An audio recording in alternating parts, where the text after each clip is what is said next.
Este é o Poder Público, a semana em debate pela secção de Política do Público.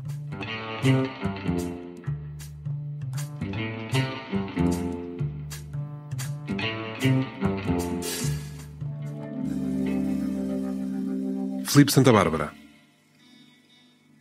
São José Almeida. Maria Lopes.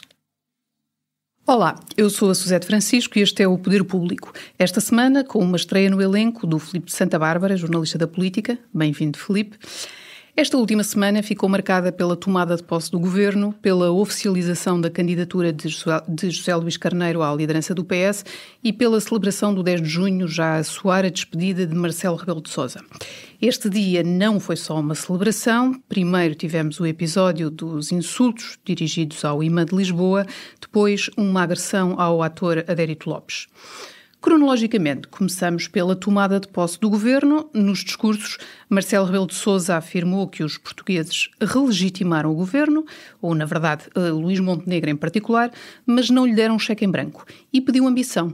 Já o primeiro-ministro destacou a reforma do Estado e disse querer chegar aos 2% do PIB na área da defesa ainda este ano. Começo por ti, Filipe. Que pistas para o futuro deixou Luís Montenegro? Já conseguimos dizer o que é esta reforma do Estado que agora ganhou um ministério, mas que Montenegro chamou a si, e como é que o país vai chegar aos 2% do PIB na defesa? Ainda não conseguimos saber nada disso e são as dúvidas que têm centrado as nossas atenções.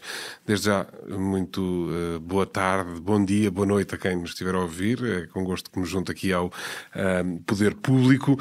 E para falar de Luís Montenegro e desta reforma do Estado, primeiro há que sinalizar aqui uma coisa, que é, estamos há uma semana a falar da reforma do Estado, do Ministro da Reforma do Estado, do que é que será isto, o que é que será esta reforma, e não estamos a falar de outras coisas. Portanto, aqui, desde logo, enquanto não conseguirmos perceber, enquanto o Ministro não der uma entrevista, enquanto não for conhecido o programa de governo, enquanto não houver pistas concretas, métricas, sobretudo, sobre o que é a reforma do Estado, para já estamos aqui perante, enfim, não vou dizer uma ação de comunicação, mas a verdade é não estamos a falar de outra coisa na análise ao Governo. A saúde continua a falhar e não estamos atentos às questões do Ministério da Saúde e à manutenção da Ministra Ana Paula Martins, e acho que isso é muito relevante.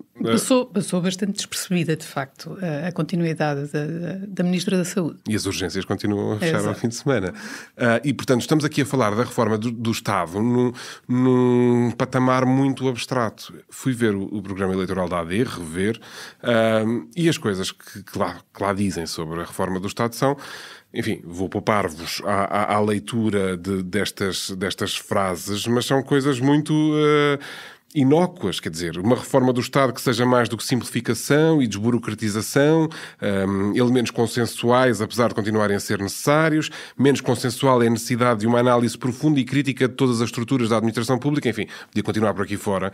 E isto não quer dizer nada. E isto não foi efetivamente um tema de campanha. Verdade seja dita, Luís Montenegro, sobre a desburocratização, tem falado várias vezes, antes da campanha inclusive, agora na posse disse que declara guerra à desburocratização, mas no que é que isso se vai traduzir? É importante perceber, que não percebemos ao dia de hoje, que métricas serão usadas. Quando pensamos numa reforma, mas estamos a falar de uma reforma do quê? Vamos cortar nas pessoas, altamente impopular, de certeza que não será isto, ou pelo menos não será vendido desta forma, mas ainda temos muito poucos Estados.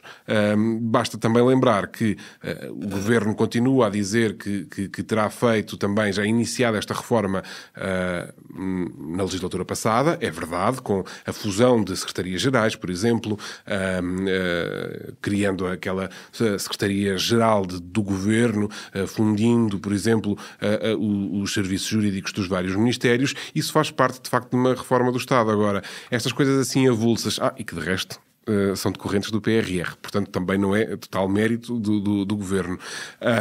Mas, portanto, temos de esperar. Pistas ainda são poucas. Ao dia em que gravamos, ainda não é possível perceber o alcance desta verdadeira reforma do Estado. Para falar da defesa, também ainda não temos pistas. Sabemos que Luís Montenegro vai, não é consultar, é informar as oposições, no plural, ou seja, o Partido Socialista e o Chega, Se já o fez, ainda não sabemos, creio que não. As indicações que existem é que, de facto, neste momento o Governo, sobretudo o Primeiro-Ministro, estão centrados na elaboração do programa de governo, mas também os partidos questionados pelo público ainda não referiram-se, já foram contactados pelo Governo. O certo é que temos de subir, de acordo com as contas, Portugal gasta 1,58% do PIB em defesa. Para chegar aos 2%, ainda, como disse, ainda são uns quantos milhões, mas Marcelo Rebelo de Sousa, e já deixando aqui também a pista para o próximo tema, também já deixou a pista do que é que se pode fazer. Para atingir os 2% do PIB, vários países fazem uma coisa que é considerar despesas militares uma série de despesas que têm utilização militar, mas têm também, por exemplo, proteção civil ou infraestruturas. São despesas militares, mas são igualmente para efeitos civis. Isto são palavras do Presidente da República, no 10 de junho, meio que fazendo aqui a leitura. Para o Presidente estar a dizer isto é porque também tem alguma informação que poderá ser assim. Sim, mas isso era quase uma, como nós dissemos, uma contabilidade, não é? Uma espécie de contabilidade paralela, uma contabilidade de uma série de despesas que não são propriamente de uso militar, não é? Mas que podem ser depois ali incluídas com jeitinho, dizia o Presidente, como todos os outros países fazem, numa espécie de recado de vamos lá aprender com os outros e não vamos ser mais papistas que o Papa com esta coisa das despesas militares, não é? É aqui uma forma de... Mas é dar... É inteligente, claro, portanto, é inteligente. E sobretudo diz, os outros também fazem, vejam lá se nós aprendemos com isto, não é? Pode ser mais fácil chegar à meta... Exato. Assim, desta forma. E, portanto, até é esperar para ver o que é que Luís Montenegro dirá sobre isto. Sem orçamento retificativo, que Luís Montenegro também já disse que não haverá, não há muito onde ir buscar dinheiro fresco. Uhum. Existem dotações do Ministério das Finanças, mas que não são suficientes. Não são suficientes. São José, porquê é que o Presidente da República fez questão de destacar que o Governo não tem um cheque em branco? Qual é o objetivo de Marcelo com este aviso? Eu penso que o Presidente, ao dizer isso, quis dizer o óbvio: nenhum governo tem um cheque em branco, nem com maioria absoluta. Um governo é eleito com um programa eleitoral e é segundo esse programa que faz o programa de governo e é segundo o programa de governo, como diz o nome, que governa. Eu penso, contudo, que o Presidente quis chamar a atenção para questões mais substanciais. Primeiro, o Governo tem uma base parlamentar frágil, minoritária. Caem de cada lado duas oposições, uma à esquerda e uma à direita, que apesar de terem menos deputados substancialmente do que o Governo tem, quer o Chega, quer o PS, têm umas bancadas de partidos médios já, significativas, 60 ou de 58, portanto, são já, não são pequenos grupos parlamentares. Depois, penso que Marcelo, isto é a minha leitura, terá também chamado a atenção para a necessidade de não haver habilidades nem excessos de propaganda, duas situações em que o último ano foi pródigo.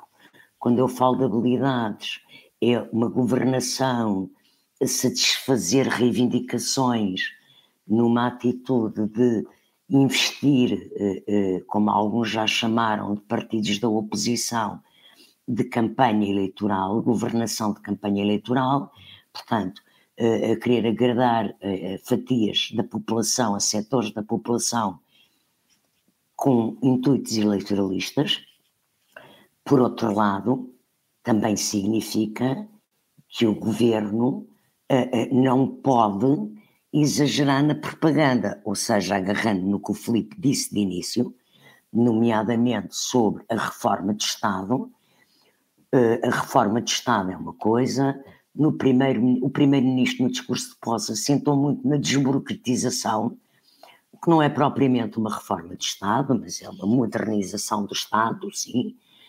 Tudo isso é importante, essa modernização, a desburocratização, o aligerar de procedimentos, embora muitas destas coisas a que Portugal está obrigado, muitos procedimentos são europeus e, portanto, esses devido que possam ser anulados, mas ao criar este grande chapéu de chuva desta novidade no seu governo, como o Filipe estava a dizer de início, isto não pode continuar a ser propaganda durante mais tempo.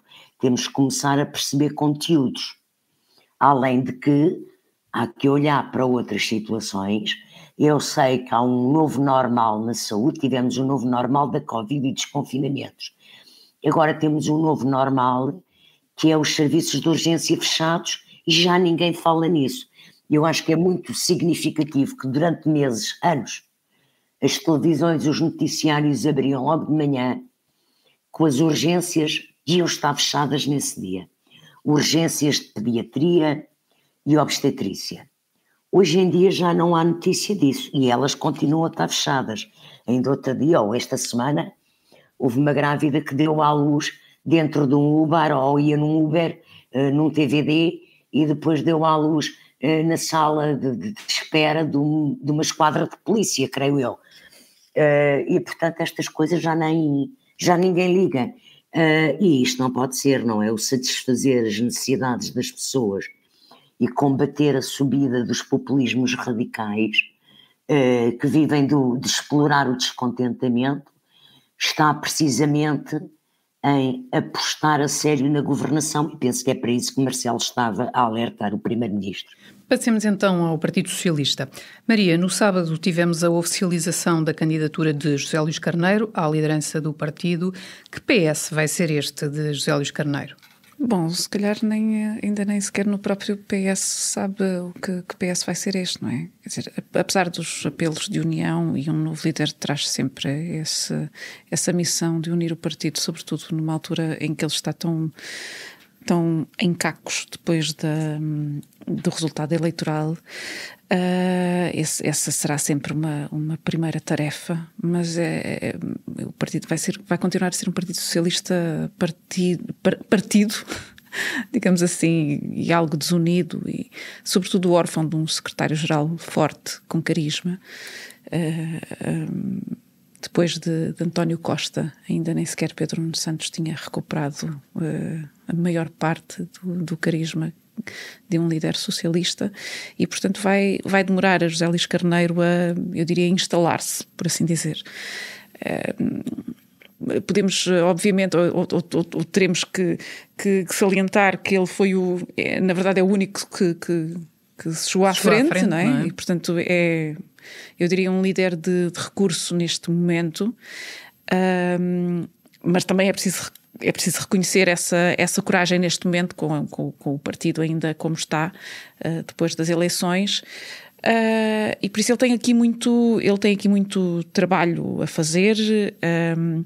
Já se percebeu que haverá aqui lá para dezembro, janeiro, algum barulho dentro do PS, porque já tivemos Miguel Prata Roca avisar que estas eleições são apenas para concluir o mandato de Pedro Nuno Santos, ou seja, na prática veio carimbar quase que é o José Luís Carneiro quase como um líder a prazo, que é infelizmente como muita gente olha para ele, quer dizer, não sabemos muito bem quanto tempo é que vai durar esta legislatura. Já percebemos que Céu, deixa-me só dizer uma coisa, essa declaração do Prata Roca é um pouco absurda, é de quem não leu os estatutos do partido, coisa que eu devido, portanto só pode ser mal intencionada, porque um líder quando é eleito é um mandato de 2 anos, não é para terminar mandatos de líderes anteriores.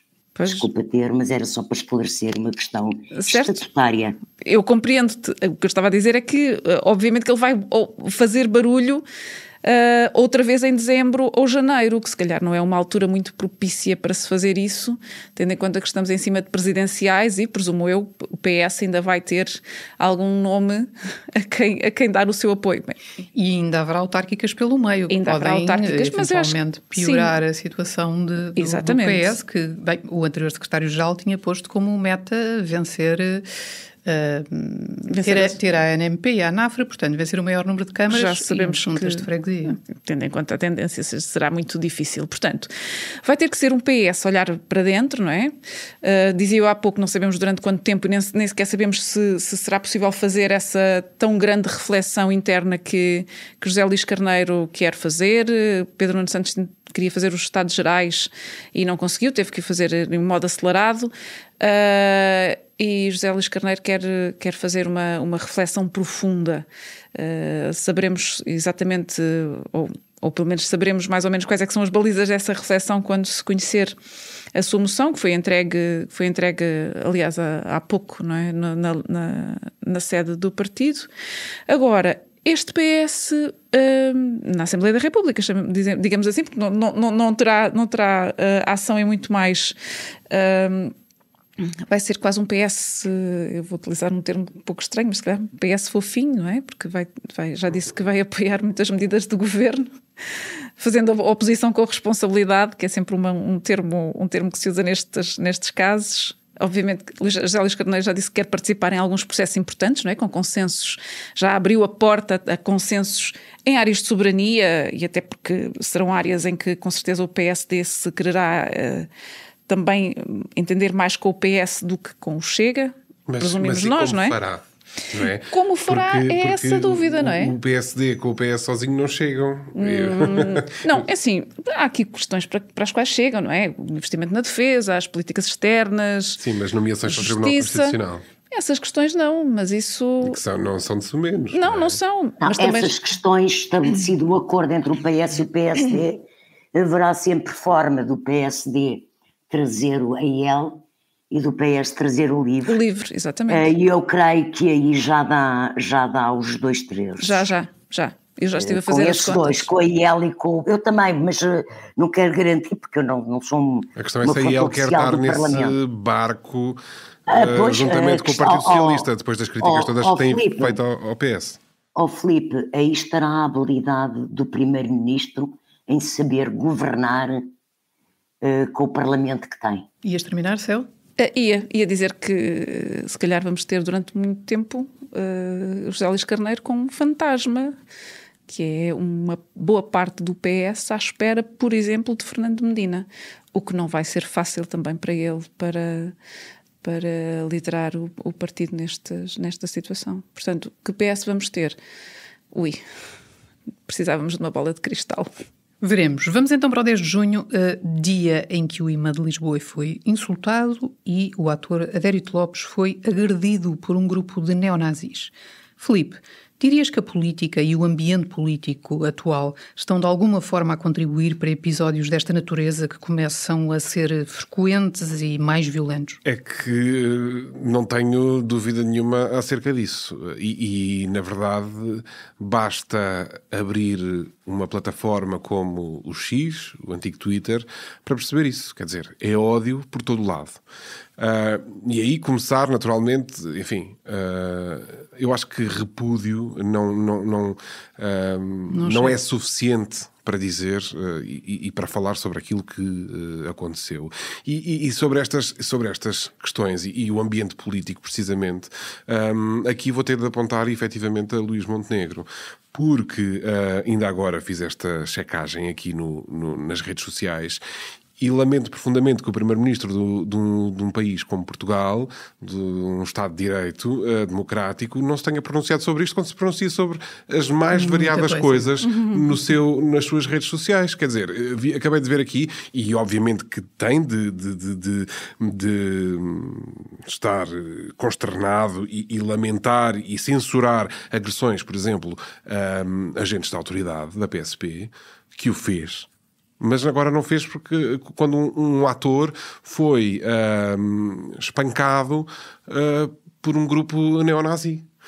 Eu acho isso profundamente lamentável e ao momento em que gravamos, Luís Montenegro ainda não disse uma palavra sobre este assunto. Mas isto vem de trás.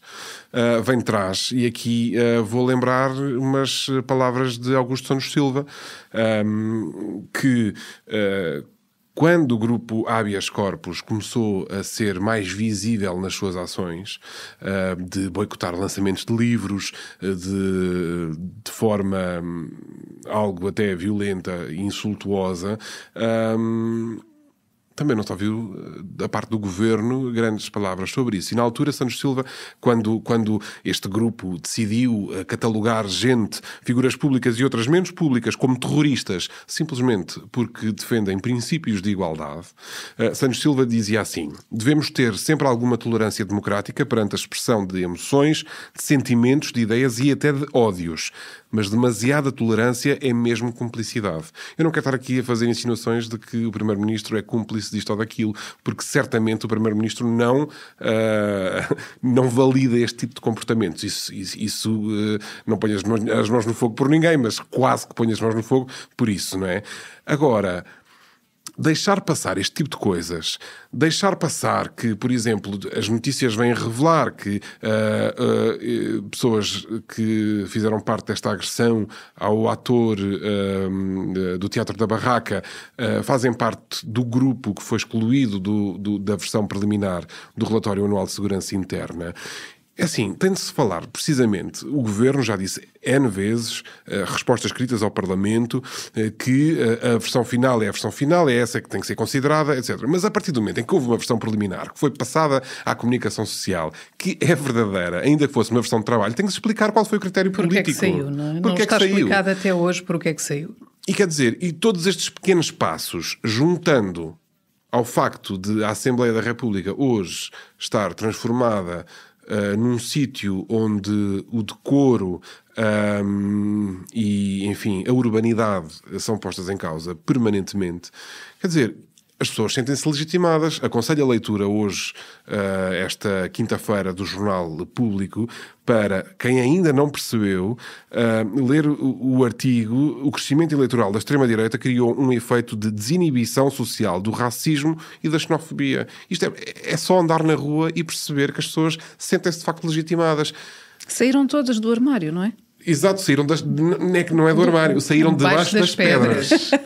E portanto, outra classificação. É preciso que o Governo tenha uma resposta firme em relação a isto. Eu lembro-me, eu falo da questão do habeas corpus, porque eu andei bastante tempo atrás do Governo também sobre essa questão. E até uma ministra que, enfim, considero, e que é de resto das mais progressistas deste Governo, não foi capaz de censurar estas atividades do habeas corpus contra lançamentos de livros. Estamos a falar de atos de cultura, quer dizer, de salutares numa democracia, quer dizer. E quando existe esta incapacidade, este medo de atravessar sobre temas que podem ser vistos como, enfim, detesto o termo, mas que para facilitar aqui a compreensão, como woke. Quer dizer, quando há problemas em censurar agressões, em censurar censuras, e passa a expressão, quer dizer, estamos muito mal amanhados. E o caminho, sinceramente, para mim, não se avizinha nada famoso. Maria, Marcelo não ficou calado neste caso, fez uma condenação veemente. Tu estiveste em Lagos na cerimónia oficial que assinalou o Dia de Portugal, de Camões e das comunidades portuguesas. Também aí Marcelo falou contra os nacionalismos e os extremismos.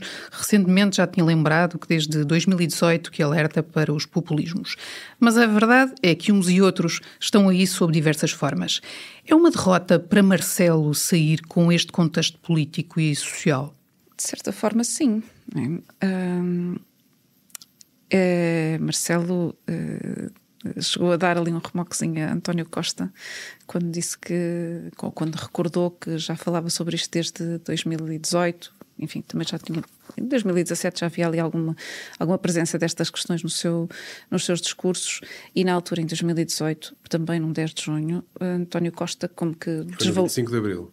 Foi no 25 de Abril? Sim, foi. Até porque o Presidente já fez questão de lembrar esta questão da pintura abstrata mais do que uma vez. Mas voltou também a repetir no 10 de junho. Aliás, eu tive a olhar para os discursos todos dos 10 de junho desde 2016, e a verdade é que ele aproveitava muitas vezes os discursos do 25 de Abril para depois apanhar ali algumas outras pontas. Mas obrigada pela correção. E António Costa, na verdade, é verdade que o otimista na altura desvalorizou e depois depois, enfim, tivemos o seu partido a ser engolido por essa onda.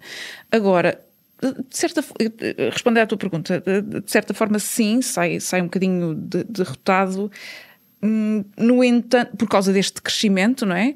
Que tem acontecido, mas há uma coisa em que ele ainda pode suspirar, não é? Porque ele livra-se daquela fantasma que andava por aqui, que era ter que dar posse a um governo onde o Chega, onde André Ventura participasse. Essa terá sido a única coisa da lista em que ele pode suspirar de alívio. Agora, ele deixa a família política no poder, não é? Portanto, sai em princípio, não pode cair até lá, já portanto, não pode, exato, já não pode, portanto, já não já pode há dar essa posse segurança, não é? Até porque, enfim, a tendência também não indicaria outra coisa. Teve eleições e o país sai, em princípio, ou pelo menos parece, com um parlamento ainda com uma maioria de direita, mas um bocadinho mais estável do que era há um ano. A sua popularidade já foi maior, é um facto, e é uma questão a que Marcelo Rebelo de Sousa dá muita importância. A sua popularidade estancou ali um bocadinho a queda, portanto ele sai mais ou menos, eu diria, sossegado. Por outro lado, ele já disse que, aliás, neste 10 de junho, disse que quando saía mesmo, não ia dar entrevistas, não ia fazer comentário político, não ia escrever artigos, não ia participar em conferências, enfim. Isso, parece possível? Eu acho muito difícil. Não vai conseguir ficar calado. Eu acho muito difícil. Pode fazê-lo durante difícil de imaginar, o primeiro ano. Mas ele quis ali, parecia que ele queria ali marcar uma diferença em relação a Cavaco Silva, que se de vez em quando está a longos períodos calado, depois quando aparece a escrever ou a falar, contraria tudo isto, não é? É politicamente muito ativo. Agora... enfim, a verdade é que o discurso com que Marcelo Rebelo de Sousa, o curto discurso com que Marcelo Rebelo de Sousa quis assinalar este último 10 de junho é um bocadinho o resumo de muitas mensagens que ele tentou deixar ao longo destes anos. E parece-me que há ali também um certo lamento de que ele veja o mundo, enfim, dominado por estas políticas de Donald Trump, mas sobretudo a Europa e, no caso de Portugal, que esta intolerância e esta tendência para a exclusão do outro é tudo aquilo a que temos, enfim, assistido. Falávamos há pouco da questão da violência contra o ator.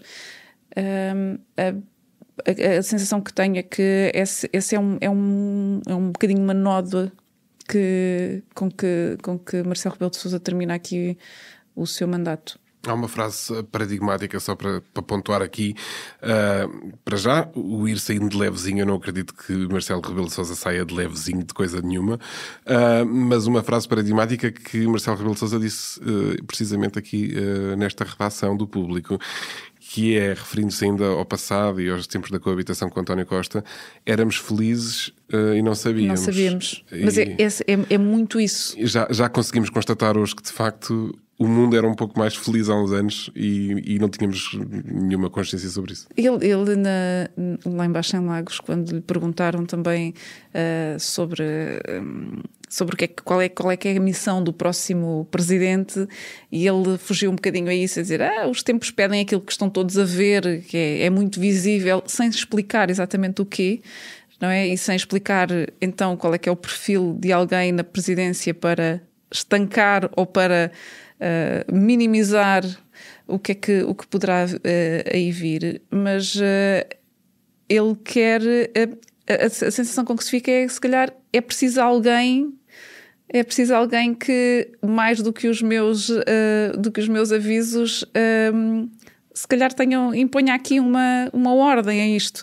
Mas todos sabemos também que ele será muito difícil perceber que vai ser substituído pelo Almirante. Voltaremos seguramente ao legado de Marcelo Rebelo de Sousa.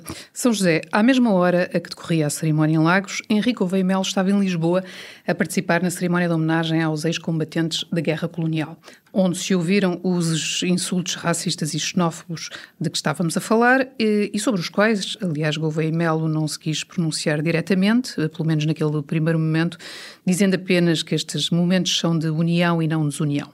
Como é que vês esta opção do candidato presidencial? Pode resumir-se a os candidatos têm que fazer pela vida, como disse depois Marcelo? Pois, ele pode estar a querer fazer pela vida, mas não sei para que vida é que ele está a querer fazer percurso. Porque eu digo-te uma coisa, eu fiquei chocada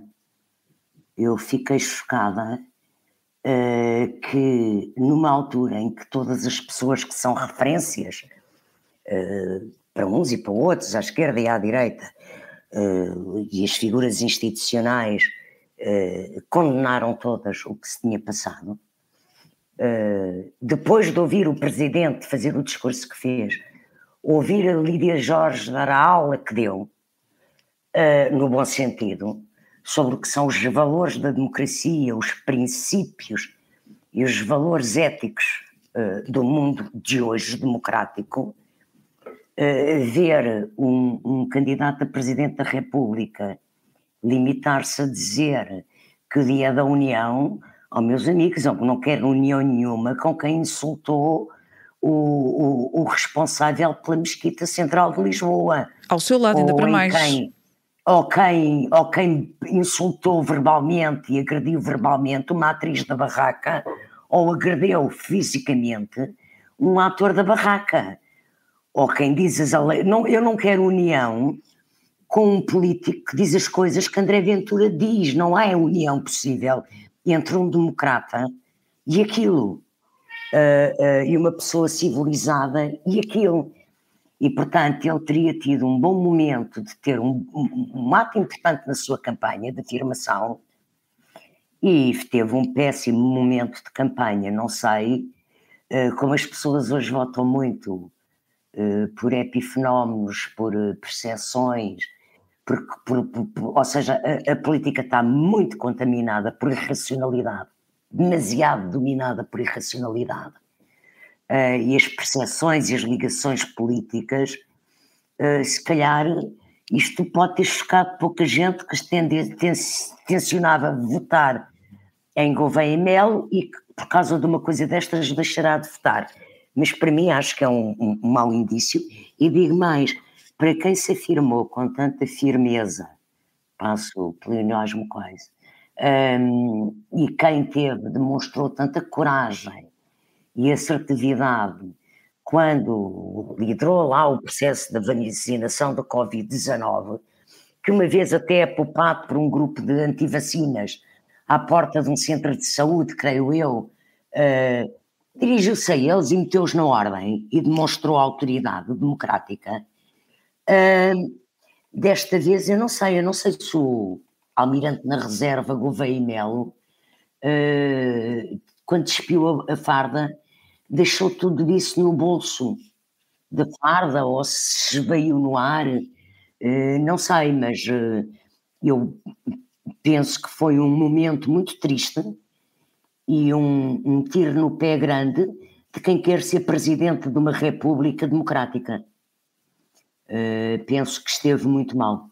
A questão é que as eleições são daqui a 6 meses e infelizmente as pessoas se calhar já não se vão lembrar disso. É tudo, infelizmente. Vive tudo de epifenómenos, de percepções, de irracionalidade, e isso é muito mau hoje em dia, não é? Se as pessoas pensassem um bocadinho mais, lessem um bocadinho mais e andassem menos a passar o tempo e a entreter-se em redes sociais e a viver, como dizia a Lídia Jorge, de ver o mundo através dos ecrãs de televisão de bolso e a serem seguidores, se as pessoas seguissem menos e pensassem mais, o mundo seria certamente melhor. Isso depende de todas as pessoas. não depende só dos políticos nem dos líderes. Muito bem, fechamos com o nosso público e notório. Filipe. Público e notório, a festa rija da Seleção Nacional esta semana, depois da vitória na Liga das Nações, e foi uma festa rija do Clube de Bolinha. Isto porque Marcelo Rebelo de Sousa veio dizer que a senhora Ministra do Desporto, enfim, com a pasta, Margarida Balseiro Lopes, não pôde entrar no balneário, porque os jogadores estavam, enfim, no balneário, seminus, e, portanto, Margarida Balseiro Lopes ficou à porta da festa, o que também nos leva um pouco a pensar no modo como estas coisas são feitas e na informalidade como estas coisas são feitas. De facto, os jogadores deviam estar no seu momento de confraternização, de festa, efetivamente, e de repente entra a mais alta figura do Estado por lá dentro. A ministra foi ficar à porta, se calhar dá para repensar os momentos de festa, se calhar para fora dos balneários. Maria. Olha, eu vou escolher um momento gastronómico. Em Lagos vimos Marcelo Rebelo de Sousa a falar sobre tudo e mais alguma coisa enquanto comia, enquanto provava as delícias feitas pelos cozinheiros de um hospital, de uma cozinha de campanha do Exército, bola de carnes, bola de atum, pizza, e ainda andou a dar notas às comidas, mas Marcelo Rebelo de Sousa aproveita sempre para fazer uns trocadilhos com estas coisas. E, pronto, lá admitiu que não era muito agradável, se calhar, estar a comer na frente das câmaras, até lembrou Cavaco Silva, não é? Mas que, pronto, enfim, que é um presidente com muito bom gosto, porque fez isso enquanto comia bolo rei. E depois, entretanto, com os jornalistas também já a entrarem neste esquema de fazer perguntas com trocadilhos, ele